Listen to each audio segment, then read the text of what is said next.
Top quality और consistent performance के लिए सिर्फ सिल्वर पंप नाम याद रखना। ಮಲೆನಾಡು ಭಾಗದಲ್ಲಿ ಉತ್ತಮ ಮಳೆಯಾಗುತ್ತಿರುವ ಹಿನ್ನೆಲೆಯಲ್ಲಿ ಈಗ ಕೊಪ್ಪಳ ತಾಲೂಕಿನ ಮುನಿರಾಬಾದ್ ಬಳಿ ಇರತಕ್ಕಂತಹ ತುಂಗಭದ್ರಾ ಜಲಾಶಯಕ್ಕೆ ಕಳೆ ಬಂದಿರತಕ್ಕಂಥದ್ದು. ಸದ್ಯ ನಾನೀಗ ತುಂಗಭದ್ರಾ ಜಲಾಶಯದಲ್ಲಿದ್ದೀನಿ. ನೀವು ದೃಶ್ಯಗಳಲ್ಲಿ ನೋಡ್ತಿರ್ಬೋದು. ಮೇ ತಿಂಗಳಲ್ಲಿಯೇ ಇವತ್ತು 12 TMC ಅಷ್ಟು ನೀರು ಈಗ ತುಂಗಭದ್ರಾ ಜಲಾಶಯದಲ್ಲಿ ಸಂಗ್ರಹವಾಗಿರ್ತಕ್ಕಂಥದ್ದು. ಕಳೆದ ವರ್ಷ ಮೇ ತಿಂಗಳಲ್ಲಿ ಇಷ್ಟೊಂದು ಪ್ರಮಾಣದ ನೀರು ಇಲ್ಲಿ ಸಂಗ್ರಹವಾಗಿರಲಿಲ್ಲ. ಜೂನ್ ನಂತರ 10ಕ್ಕೂ ಹೆಚ್ಚು TMC ನೀರು ಸಂಗ್ರಹವಾಗಿತ್ತು. ಆದರೆ ಈ ಬಾರಿ ಮೇ ತಿಂಗಳಲ್ಲಿಯೇ ಜಲಾಶಯಕ್ಕೆ ಈಗ ಜೀವಕಳೆ ಬಂದಿರತಕ್ಕಂಥದ್ದು. ತುಂಗಭದ್ರಾ ಜಲಾಶಯ ಕೊಪ್ಪಳ, ಬಳ್ಳಾರಿ, ವಿಜಯನಗರ, ರಾಯಚೂರು 4 ಜಿಲ್ಲೆಯ ಜೀವನಾಡಿಯಾಗಿರ್ತಕ್ಕಂಥದ್ದು. ಈಗಾಗಲೇ ಅಪಾರ ಪ್ರಮಾಣದ ನೀರು ಜಲಾಶಯಕ್ಕೆ ಹರಿದು ಬರ್ತಿದೆ. ಸರಾಸರಿ ಒಂದು ದಿನಕ್ಕೆ 1 TMC ಅಷ್ಟು ನೀರು ಈಗ ಜಲಾಶಯಕ್ಕೆ ಹರಿದು ಬರ್ತಕ್ಕಂಥದ್ದು. ನೀವು ದೃಶ್ಯಗಳಲ್ಲಿ ನೋಡ್ತಿರ್ಬೋದು. ಈ ಒಂದು ಮಲೆನಾಡು ಭಾಗದಲ್ಲಿ ಸಾಕಷ್ಟು ಪ್ರಮಾಣದಲ್ಲಿ ಮಳೆಯಾಗುತ್ತಿರೋ ಹಿನ್ನೆಲೆಯಲ್ಲಿ ಈಗ ಜಲಾಶಯಕ್ಕೆ ನೀರು ಹರಿದು ಬರ್ತಿದೆ.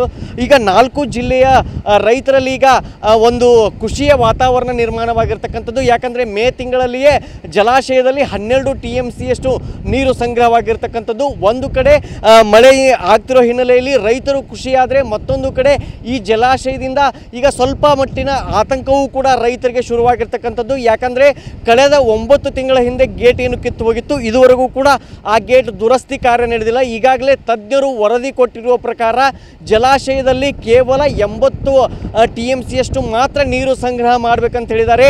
ಅದಕ್ಕಿಂತ ಹೆಚ್ಚಾದರೆ ಈ 33 ಗೇಟ್ಗಳಿಗೆ ತೊಂದರೆ ಇದೆ ಅನ್ನೋದನ್ನು ಈಗಾಗಲೇ ತಜ್ಞರು ವರದಿ ಕೊಟ್ಟಿದ್ದಾರೆ. ಉತ್ತಮ ಮಳೆಯಾಗಿರೋ ಕಾರಣಕ್ಕೆ ಜಲಾಶಯದಲ್ಲಿ ಈಗ 12 TMC ಅಷ್ಟು ನೀರು ಸಂಗ್ರಹವಾಗಿರ್ತಕ್ಕಂಥದ್ದು. ಒಂದು ದಿನಕ್ಕೆ ಹೆಚ್ಚು ಕಡಿಮೆ 20,000 ಕ್ಯೂಸೆಕ್ಸ್ ನೀರು ಈಗ ಹರಿದು ಬರ್ತಕ್ಕಂಥದ್ದು. ಜಲಾಶಯದ ಕಳೆದ ವರ್ಷದ ನೋಡಿದರೆ ಜಲಾಶಯದಲ್ಲಿ ಮೇ ತಿಂಗಳಲ್ಲಿ ಇಷ್ಟೊಂದು ಪ್ರಮಾಣದ ನೀರು ಇದು ಈಗ ಸಂಗ್ರಹವಾಗಿರ್ತಕ್ಕಂಥದ್ದು.